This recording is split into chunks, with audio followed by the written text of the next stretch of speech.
يخوض نادي الوداد الرياضي المغربي مواجهة قوية ومهمة أمام فريق منيما يونيون في مباراة منتظرة تندرج ضمن المنافسات القارية، حيث يسعى الفريق الأحمر لتحقيق نتيجة إيجابية تعزز حظوظه وتؤكد عودته القوية على الساحة الإفريقية.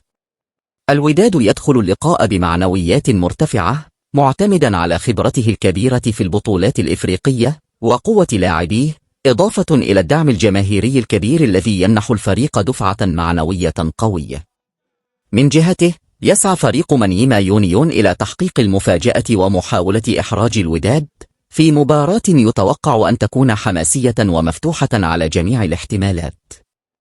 الأنظار ستكون موجهة نحو نجوم الوداد الذين ينتظر منهم تقديم أداء قوي وحسم المواجهة لصالح ممثل الكرة المغربية. هل ينجح الوداد في فرض سيطرته وتحقيق الفوز؟